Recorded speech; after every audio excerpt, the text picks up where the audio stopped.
Hi, it's Darnell with Wayland Recipes, and today I'm going to be making air-fried popcorn in the Ninja Smart Double Oven.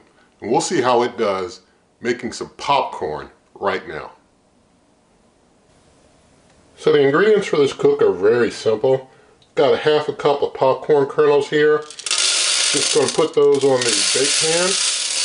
And I'm not using any butter or anything. If you wanted to use butter or some other additions, that is something you'll have to experiment with and let us know how it goes for you. But I'm going to go ahead and get the cooker turned on. So just going to hit the power button here. And I'm going to hit the bottom because I'm going to be cooking on the bottom.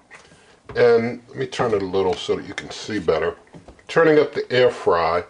And for temperature, I'm going to use 400 degrees Fahrenheit. So bring it down to 400. And for the time, I'm going to use, let's say 6 minutes. I'm going to use 6. And hit start. I've got a rack on the bottom, rack level. I'll put the bake pan down there.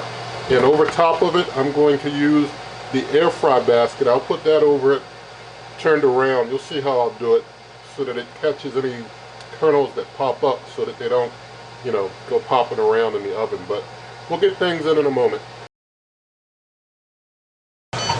Alright, preheat's done. Hitting pause. Getting the pan in here. You see I got the oven turned a little more so you can see better. Put the air fry basket in upside down like this here. Hoping that seals things up well enough.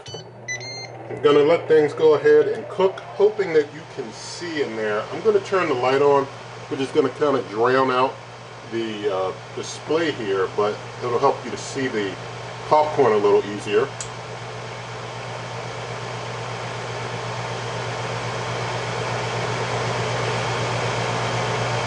Alright, so I'm hoping you can see in there pretty well. We'll let things go ahead and cook, see what happens. Alright, we got our first pop. So we'll let things keep on going. Alright, not much has popped so far. I'm going to definitely add some time. So I'm turning it up another 5 minutes. I don't know if, I don't think it's going to need the whole 5 additional minutes, but I want to give things some more time because not much has popped over the about 5 minutes we've done so far, but things are starting to pop.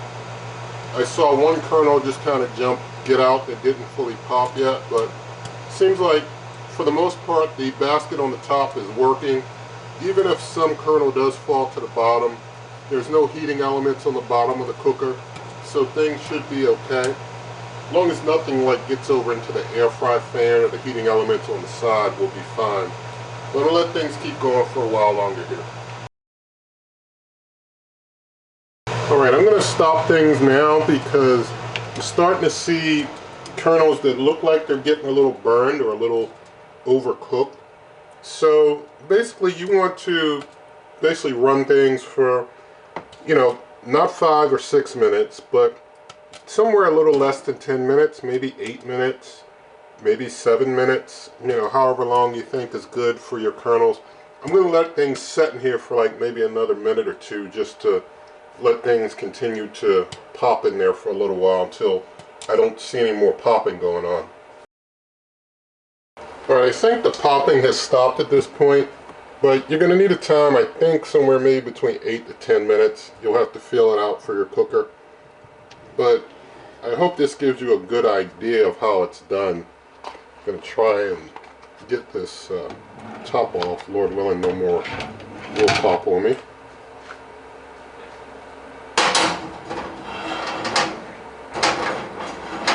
Alright, so got things all done there. So you can see we got maybe about half the kernels popped, maybe half didn't, or maybe 3/4 popped. I don't know. I guess you can use your own estimation.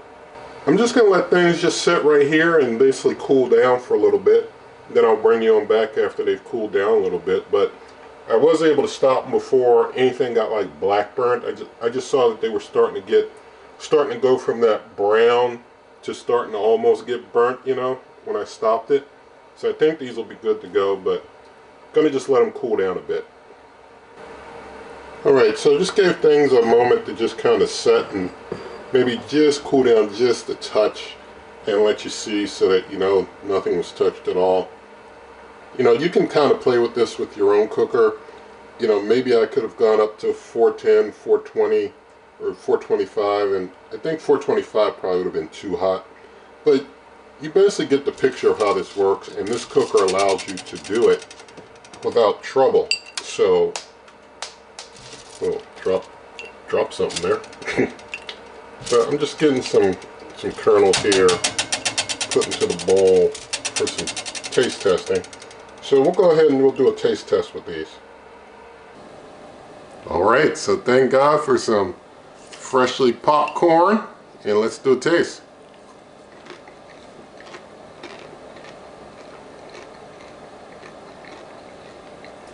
Take a little more.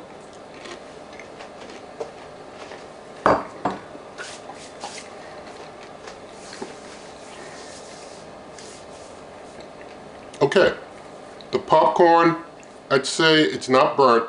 It's like a little more than, you know, slightly overcooked, but not burnt. Kind of like if you let it go for one more minute, you'd be in trouble, but you stopped it just in time type of thing. That's basically where it's at. Stopped just in time. So edible, but not burnt.